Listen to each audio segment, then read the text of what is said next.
Welcome back, friends and family. Today, I'm coming to you, at you with a special transmission because I've gotten a couple special requests from the people that I love in my life. And they wanted to know about this planetary parade. Subscribe.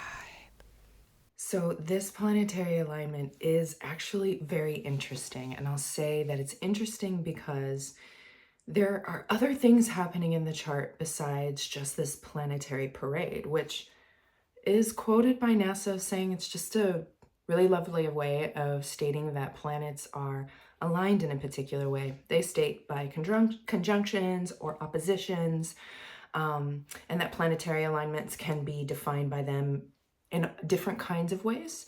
But in terms of why it actually happens, they say from Earth, we're looking into the solar system plane from within.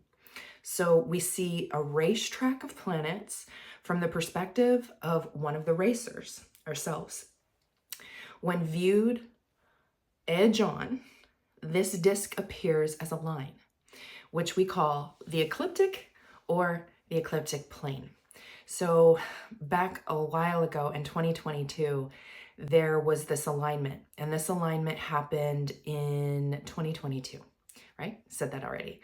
So me and my partner were living off grid at the time. We were living in Arizona, and this alignment always looks so much better when the night sky is super dark. So on this day, on February 28th, we're actually going to be under a new moon. So it makes it a very dark night sky.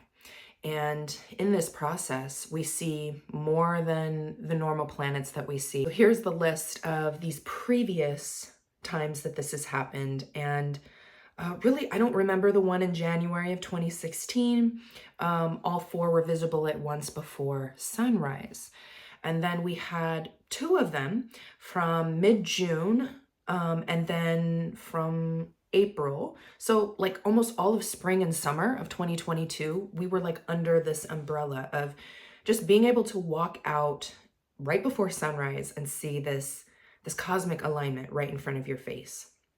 So, late October 2028 is when we'll see this other 5 visible planet situation before sunrise. So the dates that we can look to as a memory, I don't know if you remember anywhere from spring to summer of 2022. If you ever went out and looked at the night sky, you could see this kind of what looked like this arc line of planetary placements. And every time there was a new moon, it was just very stark for us. Very beautiful.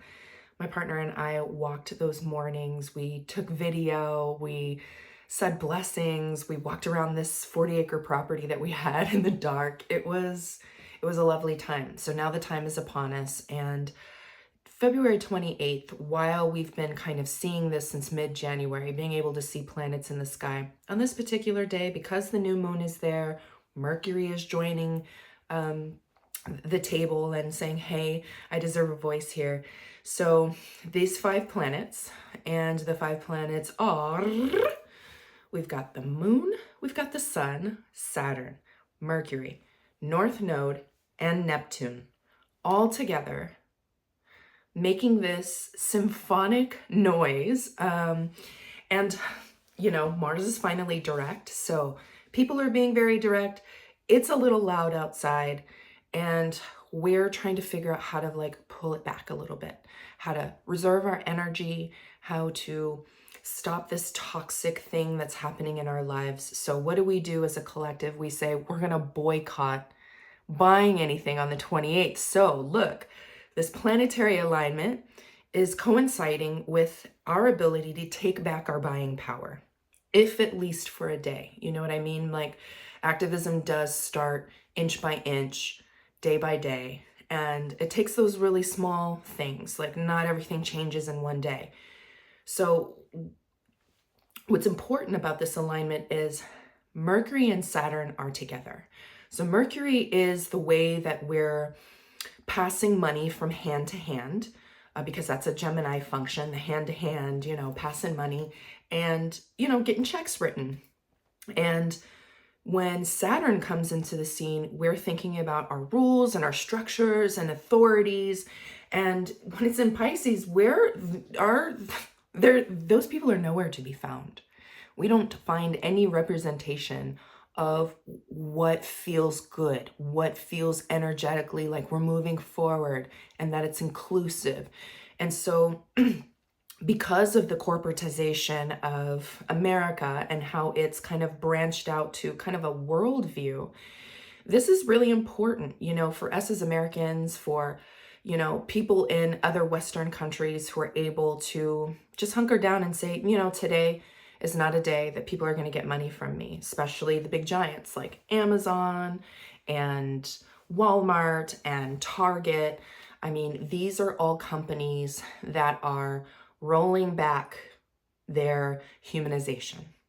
They are rolling back the fact that they think that people are human. So when it comes to, equality and understanding that, everybody in this world has a different shake, depending on the demographic and the way civilization, comes to be, we have to realize like this larger grandstand situation, which is, when are we gonna let go? When are we gonna stop feeding ourselves and over consuming? At what point do we have the ability to say, stop, this is crazy, I'm tired of being fed in this way?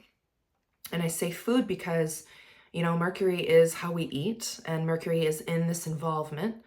But, the higher octave of Mercury is in Taurus, still at 23 degrees.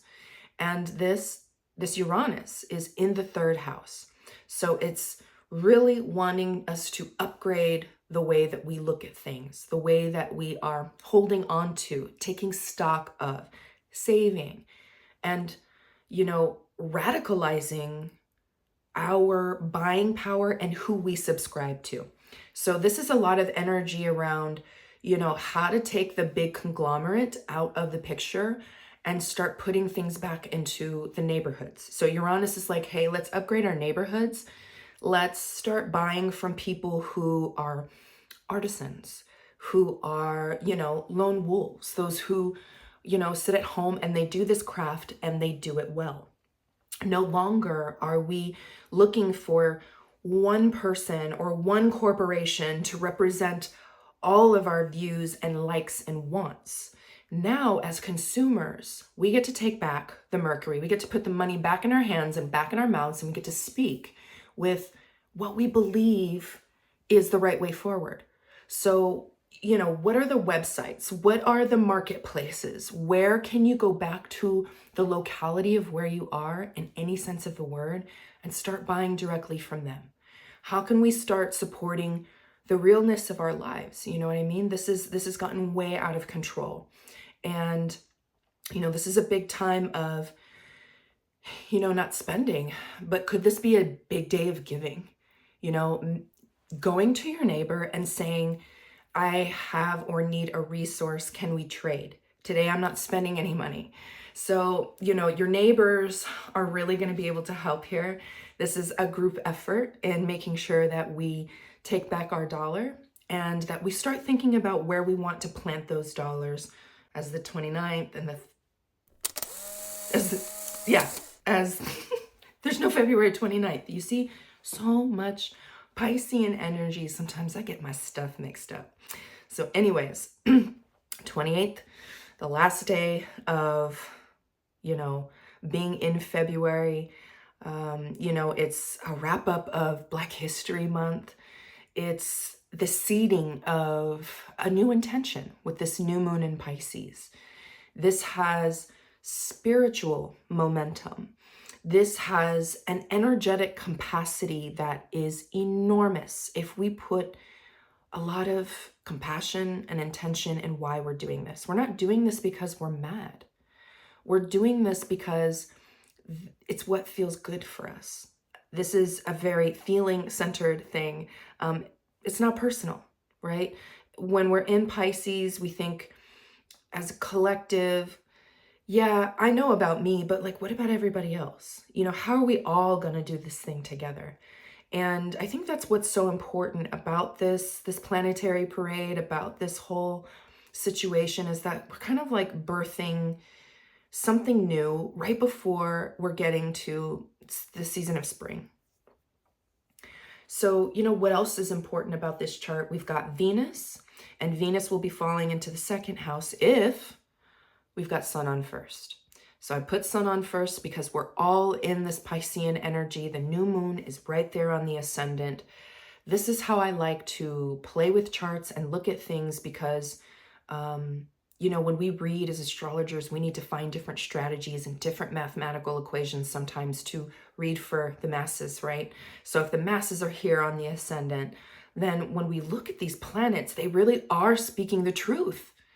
You know, we've got Pluto in Aquarius in the 11th house. We are absolutely taking back what we deem is right for, you know, our groups, what's right for, you know, the civilization that we have, or that we think that we've been building. It feels like it's kind of crumbling, right? There's a rupture there in our community sense. And, you know, if we're looking at Pluto in Aquarius in the 11th house, okay, well, then I think I'm going to go back to Uranus and see if Uranus can give me some tips and some tools.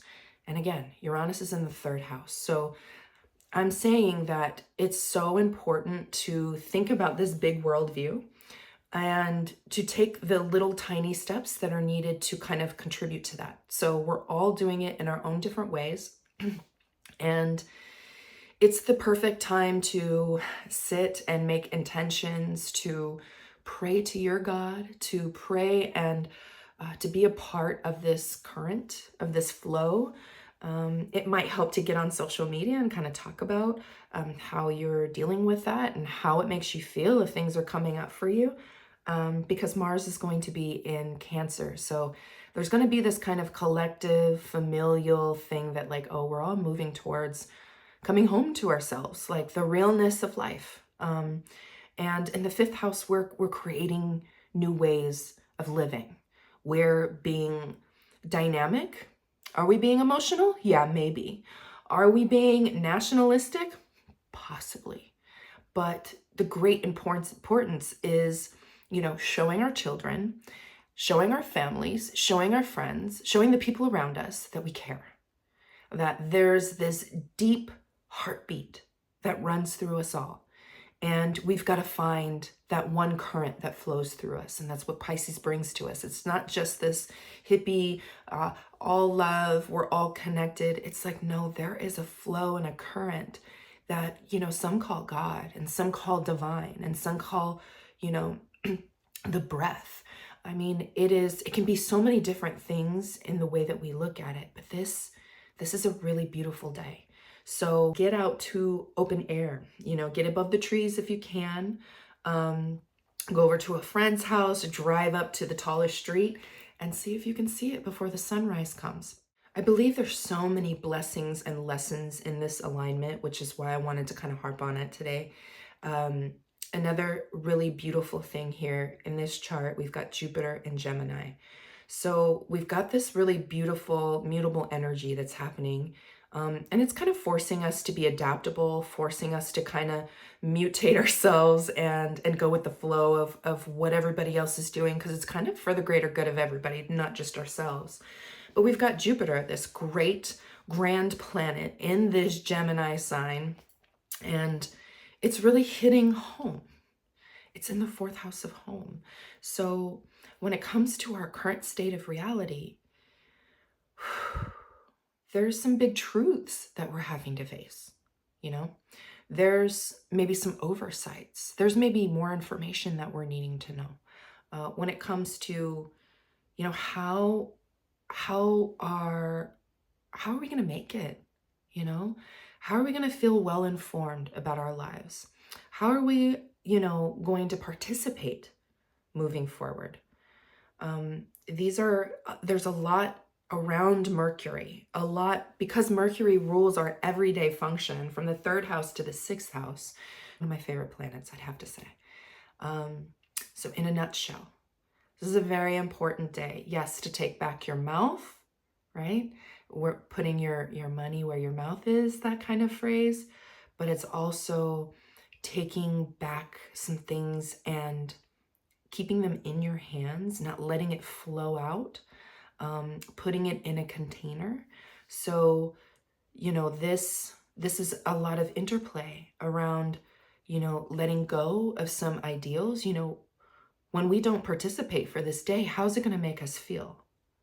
We might internally be starting to click like, oh, well, where am I going to go moving forward if I want these particular products and I want it to be done in a way where it's inclusive, where all I have to do is drive down the street and I've got the opportunity to meet my maker and to break bread with the person who made my sweater. You know, like there's these ideas. We are going back to a time where more people are doing the crafts and the things that they love, and the free market starts to open again. And so, you know, how can our home be a free market? How can we share our resources and keep what we have and, you know, expand on that some more? How do we get with our neighbors, our siblings, you know, are there expenses that we can share together moving forward so there's just less spending and less cooperating with this current that we don't want to be a part of anymore, which is this overconsumption, over just energetically too much, where our nervous systems are just toast, right? Like we don't have enough, our containers are full. So blessings and wishes to us all for this day, kind of what it elicits. People are going to definitely feel emotionally connected to the point where they want to create change. So there might be some really beautiful ideas on how you can get back into your community and start being an artisan in your neighborhoods. This is a really great time to open up your door and say, hey, do you need something from me today? We're not spending. You know, this is a beautiful way of inviting someone into your experience. So maybe you might get on social media and kind of share with the public. You know, Pisces is being out in the open. Pisces is, you know, being front and center in front of the masses and connecting us all. So I think this is going to be a beautiful day for social media as people come to realize, and they talk a lot and they're at home and, you know, really getting into the nitty-gritty of how we've been kind of mindlessly going. We've been on auto drive, which is Pisces, you know, just kind of allowing things to happen. You know, we've been safe for however long. And so, you know, there's nothing broken. But we're way past that point now, you know, as Neptune is going to change signs and so is Saturn. That's coming up soon. So we're shifting into a new era. I'm not saying it's the age of Aquarius. All I'm saying is I think that whatever stirs up from this day is going to be a display of how we want to love each other, how we want to love and be happy in this lifetime. And I look forward to seeing how that manifests. I hope that you have a beautiful day on February 28th. I will be up in the morning looking at the sky, but I live in the Bay Area and there's a lot of trees everywhere. So I get lucky if I get to see the moon and a Venus or Mars every once in a while. So enjoy yourselves. Happy new moon, happy boycott day, happy planetary parade, and I'll see you soon. Take care.